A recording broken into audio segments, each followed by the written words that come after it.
আমি দ্বিতীয় সন্তান। আমরা 4 বোন। আমার বাবা মার কোনো ভাই নেই। সব মিলিয়ে আমাদের সংসার অনেক বেশি ভালো চলছে। আমরা এতটাই ভালো ছিলাম যে চারপাশের মানুষ আমাদেরকে দেখে অনেক বেশি হিংসে করত। আমি যখন ক্লাস 9-এ উঠি তখন আমার মা মারা যায়। আমার মাকে হারিয়ে আমার বোনগুলো অনেক বেশি ভেঙে পড়ে। আমরা তো তা বড় ছিলাম। আমার মায়ের সাথে সবচেয়ে ক্লোজ ছিলাম আমি।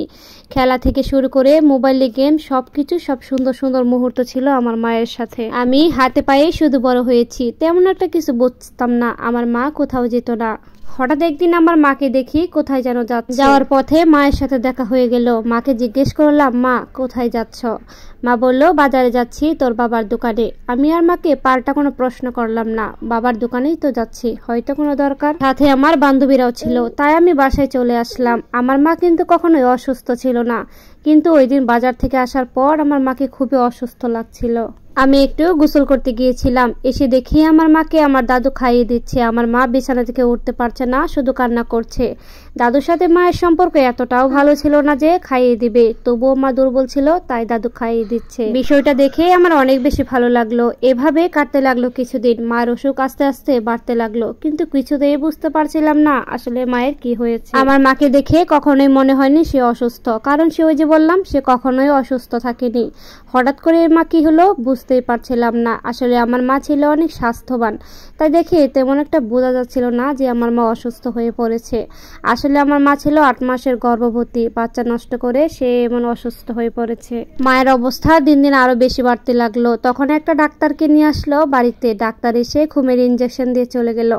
আমার মা একটু বাইরে গিয়েছিল, দেখলাম আসার সময় হাঁটতে পারছে না।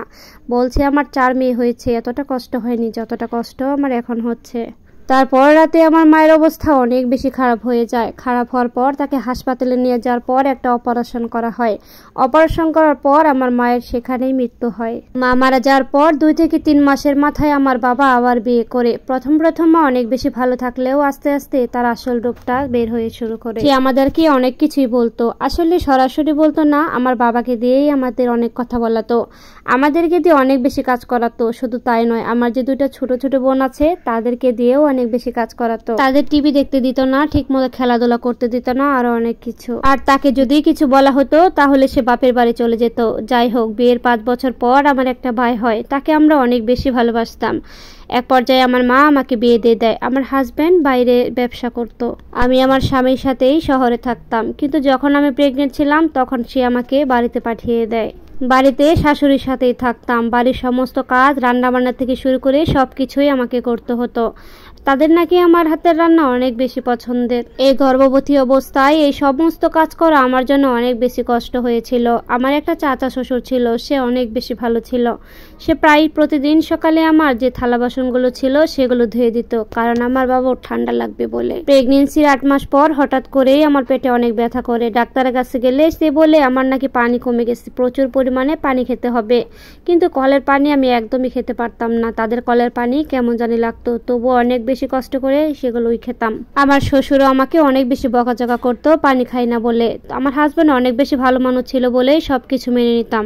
তারপর আমার ফুটফুটে একটা মেয়ে সন্তান হয়, আলহামদুলিল্লাহ। আমার হাজব্যান্ড আমাকে অনেক বেশি যত্ন করতো, ভালোবাসতো। আমার মেয়ে পেটে থাকার সময় আমার যা খেতে মন চাইতো সে আমাকে সবই খাওয়াতো। প্রেগনেন্সি অবস্থায় আমার যা খেতে মন চাইতো সে আমাকে সবই খাওয়াতো, এমনকি ডাক্তারের সমস্ত খরচ সবকিছুই সে দিত।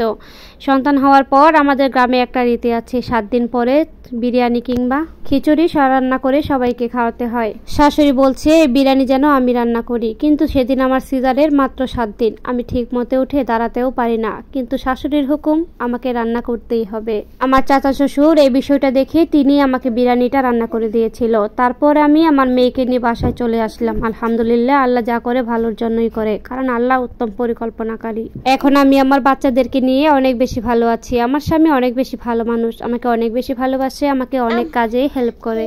জীবনের একটা পর্যায়ে অনেক বেশি কষ্ট করেছি, মাকে হারিয়ে, শাশুড়ির অত্যাচার সবকিছু মিলিয়ে অনেক কষ্ট করেছি, কিন্তু আলহামদুলিল্লাহ এখন আমি অনেক বেশি ভালো আছি।